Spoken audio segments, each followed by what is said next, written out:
দেশের অন্যতম প্রধান রাজনৈতিক দল জাতীয় পার্টি জাপা এখন এক ভয়াবহ অস্তিত্বের সংকটে, কারণ তাদের নির্বাচনী প্রতীক লাঙ্গল নিয়ে শুরু হয়েছে এক ত্রিমুখী টানাটানি। লাঙ্গলের আসল মালিককে কে পাবে এই প্রতীকের অধিকার?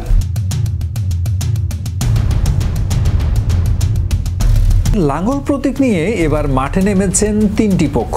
এদের মধ্যে নতুন করে সামনে এসেছেন ব্যারিস্টার আনিসুল ইসলাম মাহমুদ। শনিবার গুলশানে সংবাদ সম্মেলন করে তিনি সরাসরি দাবি করেছেন লাঙ্গল প্রতীক তার নেতৃত্বাধীন জাপারই প্রাপ্য। তার যুক্তি, 9 অগাস্ট দলের কাউন্সিলে তিনি বৈধভাবে চেয়ারম্যান নির্বাচিত হয়েছেন, তাই জিএম কাদের নন, তিনি জাতীয় পার্টির বৈধ নেতা। অন্যদিকে জিএম কাদেরের নেতৃত্বাধীন জাতীয় পার্টি এই দাবি সম্পূর্ণ নাকচ করে দিয়েছে। তাদের মহাসচিব ব্যারিস্টার শামীম হায়দার পাটোয়ারি স্পষ্ট জানিয়েছেন, জিএম কাদের কাউন্সিলের নির্বাচিত বৈধ চেয়ারম্যান এবং তার আগে অন্য কারো কাউন্সিল করার অধিকার নেই, অর্থাৎ লাঙ্গল জিএম কাদেরেরই রয়েছে। দর্শক, এই পরিস্থিতিতে চরম অস্বস্তিতে নির্বাচন কমিশন। গত বৃহস্পতিবার প্রধান নির্বাচন কমিশনার এএমএম নাসির উদ্দিন বলেই দিয়েছেন, জাতীয় পার্টির লাঙ্গল প্রতীকের দাবিদার একাধিক, মালিককে তা খুঁজে পাচ্ছি না। সিইসি আরও জানিয়েছেন, বর্তমানে জাতীয় পার্টি নামে 6টি দল সক্রিয় রয়েছে, আর এর মধ্যে 3টি দল লাঙ্গল দাবি করছে। তবে লাঙ্গল নিয়ে এই লড়াই নতুন নয়। অতীতেও এই প্রতীক ছিল ভাঙনের মূলে। মনে আছে 1999 সালের কথা?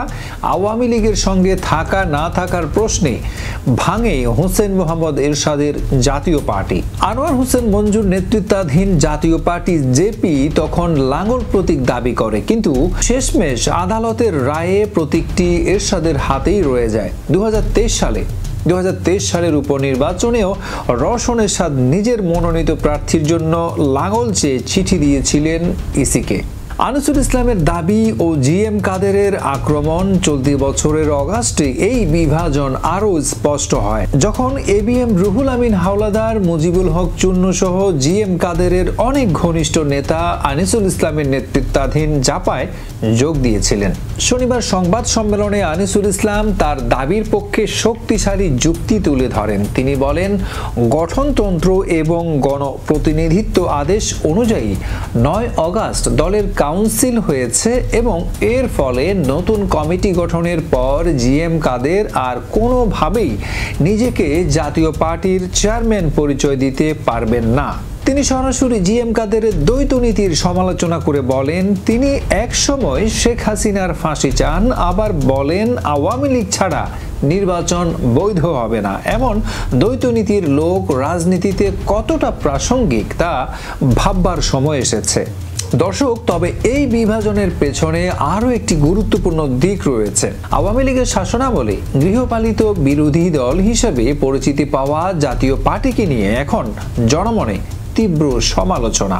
জামায়াতে ইসলামী, এনসিপি সহ কয়েকটি দল জাপাকে নিষিদ্ধের দাবিও তুলেছে। লাঙ্গল নিয়ে এই ত্রিমুখী লড়াই এখন কোথায় গিয়ে থামে সেটাই দেখার বিষয়। নির্বাচন কমিশন কি নতুন করে কাউকে বৈধতা দেবে, নাকি অতীতের মতো আবারও আদালত পর্যন্ত গড়াবে এই লাঙ্গল যুদ্ধ? একটি বিষয় স্পষ্ট, জাতীয় পার্টির অভ্যন্তরীণ এই সংকট দেশের রাজনীতিতে বড় ধরনের প্রভাব ফেলতে পারে। লাঙ্গলের এই রশি টানাটানি নিয়ে আপনার কি মনে হয়? কমেন্ট বক্সে জানাতে পারেন আপনার মতামত।